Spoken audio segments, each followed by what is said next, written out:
Good morning. Today, what we're going to do is to take a look at literary theory. And I think it's very important to understand that the basic, the word basic here is very, very important.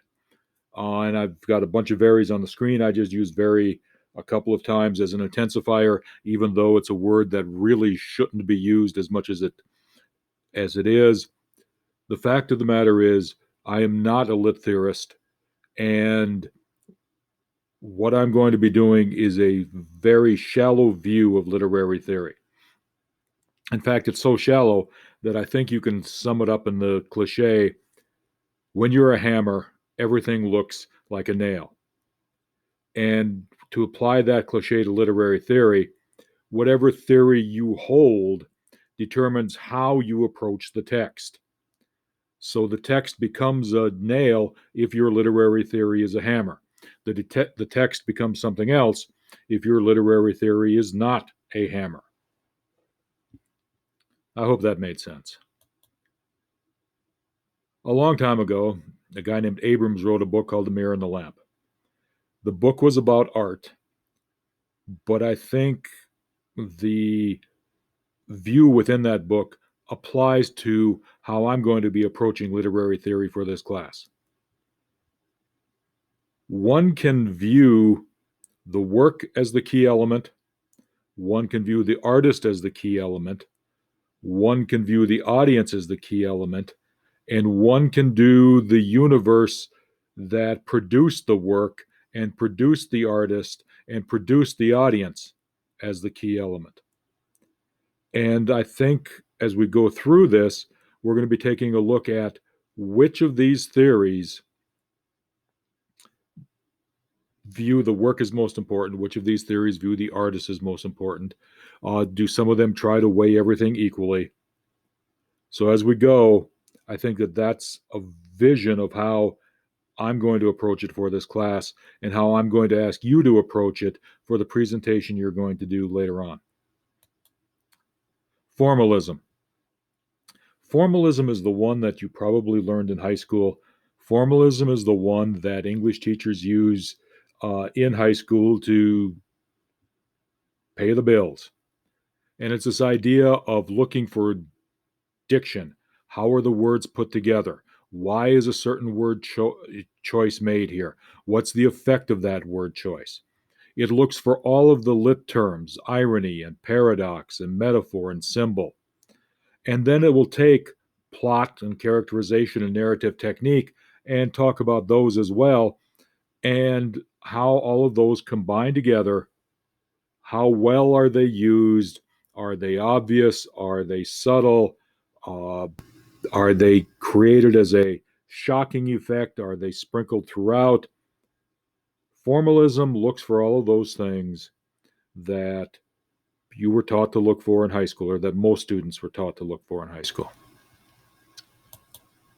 Biographical might be another one that people encountered in high school. It emphasizes the relationship between the author and his or her literary work. And the idea is that the author can't be separated from the work. The author writes what he or she knows. And so one has to know what was going on in the author's life at the time the author was writing that book, or that play, or that poem, or whatever it is. And so biographical will look at Hemingway's relationship with his mother and argue that that's why the women characters were the way they were. They might look at the fact that Shakespeare encountered several plagues in his life, and therefore those mentions of traveling players and theaters being shut down and mentions of plagues in his plays is part of the problem he was having earning a living during the plague years. Psychoanalytical and Freudian, in a lot of ways, I can sum this up in it's all about sex. Freudians will look at the unconscious desires, and that those unconscious desires um, will, cause characters to act a certain way. One of the best analyses that implies psychoanalytical or Freudian theory that I've ever read is in the play Hamlet. I'm sorry, we're not going to read it. But Freud had this thing called the Oedipal complex, the idea that, at some point in his life, a young man wants to eliminate the father and possess the mother. He says that Hamlet's dithering, or a psychoanalytical Freudian theory, would say that Hamlet's dithering, Hamlet's inability to act against Claudius, is proof that the Oedipal complex works, because it's hard to act against Claudius when Claudius is doing what Hamlet wants to do. Freud also had what was called the Electra complex, where the daughter wants to eliminate the mother and protect the father. Marxism. I mentioned Marxism when I did my little sample presentation. The key thing is the first line. It focuses on the ideological content of the work. We're not going to talk about whether the state should own all of the means of production. We're not going to talk about the proletariat rising because they have nothing to lose but their chains.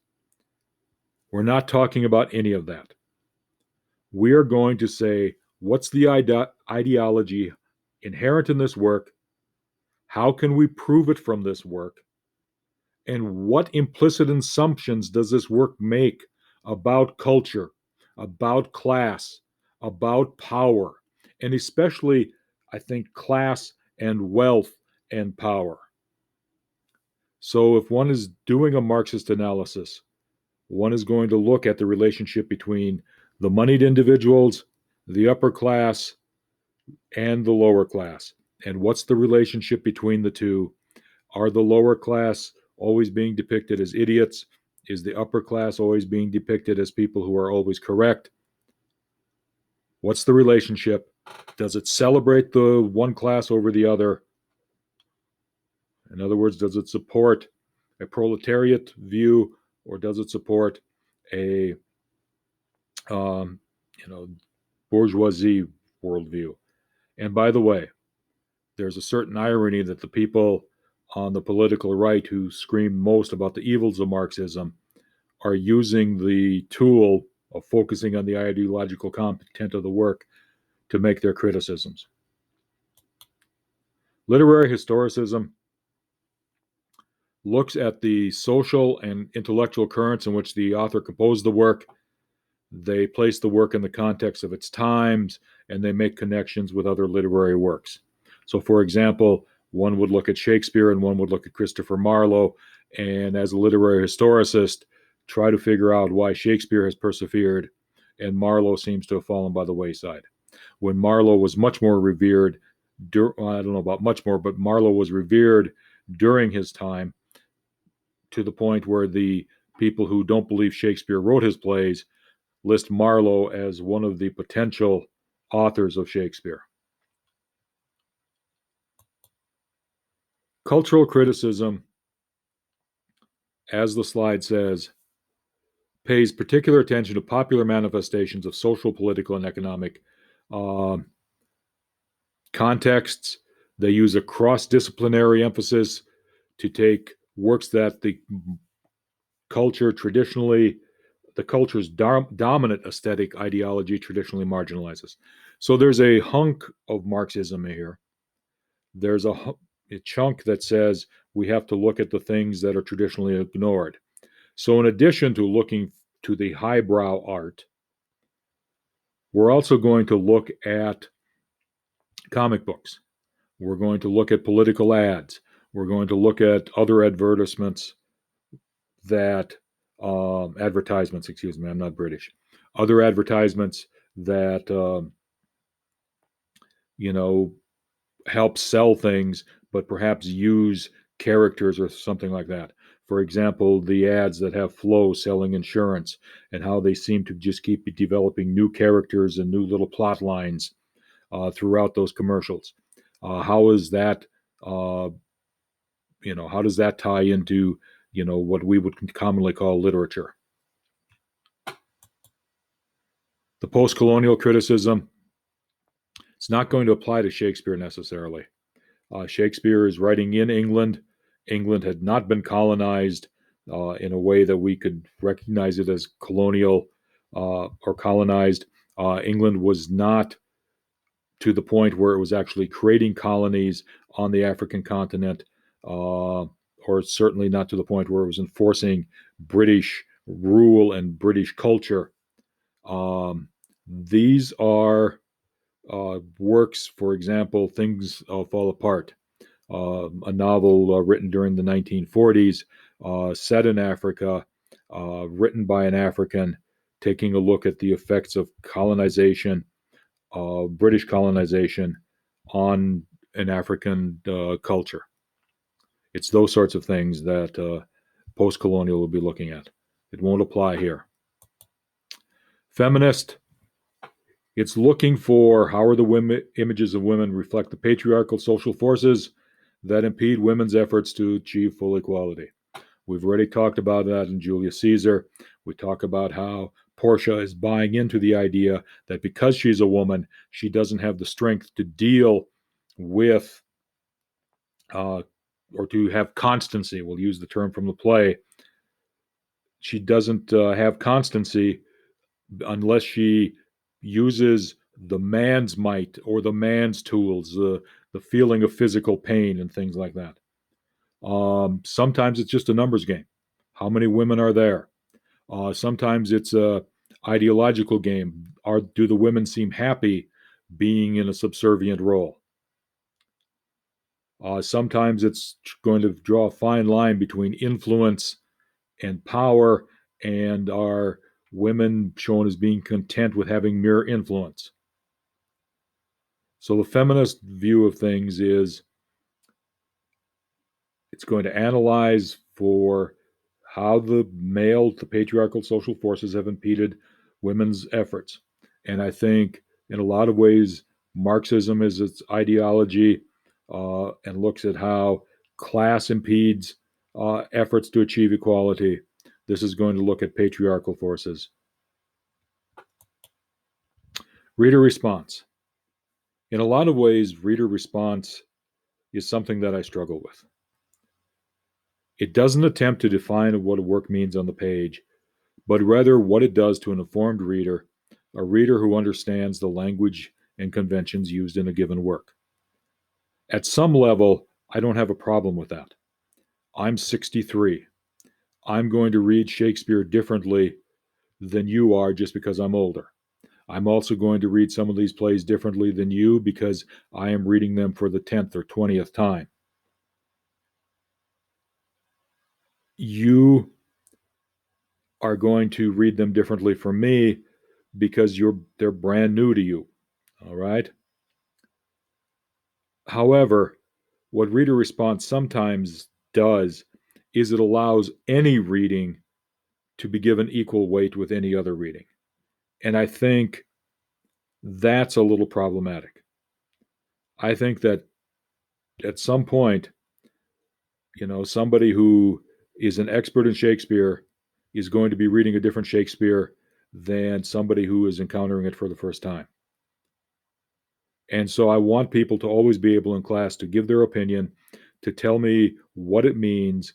More importantly, I want them to have a reason, but I'm going to ever so often push back and say, I don't know if the work allows us to have that.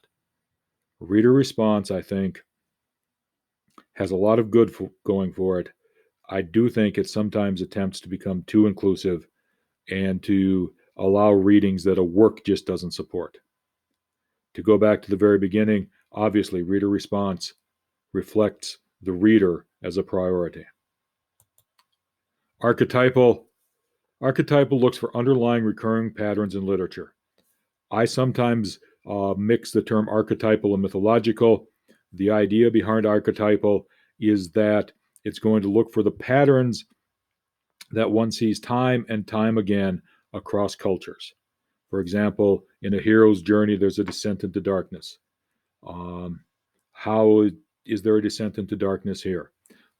When I was doing the dichotomies, I think that a lot of times dichotomies fall into that archetypal thing. The idea of the Chinese symbol of yin and yang, I think is part of that archetypal thing. Well, everything from light is gathered in one spot, everything in darkness is gathered in the other.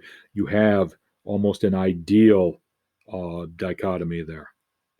So if I talk about the heroic quest, or if I talk about a character being an archetype um, of the knight, for example, I think that we're dealing with archetypal criticism here. Structuralism, it looks for pairs. And structuralism, I think, works on the dichotomies to some degree, alive and not alive. But a lot of times, structuralism will go much, much deeper than that. And it's not something I'm comfortable dealing with in a class like this. So if I talk about light and dark, if I talk about corrupt versus incorruptible, I don't think we should read those necessarily as structuralism. Structuralism, as proposed by a guy named Claude Levi-Strauss, goes much deeper than that. But it is this idea that there is meaning found in opposition. And I think it's important to understand that that's an entirely relevant view, that meaning can be found in opposition. Finally, there's this idea of deconstruction. Deconstruction basically says that we can't be sure of anything because language is an instrument of power. And language is too imprecise to allow us to truly understand what an author is writing. I have some huge problems here with deconstruction. Deconstruction is trying to say that nothing is knowable. I think it's going back to the sophists that Socrates and Plato and Aristotle were trying to prove wrong. A lot of ways it's trying to turn Western civilization on its head. And yes, there are times where we're going to have trouble discerning meanings. The problem with deconstruction is it's going to tell you you can't discern meanings. It's going to tell you you can't become an expert in it. And then it's going to turn around and say, I'm the expert telling you you can't do it.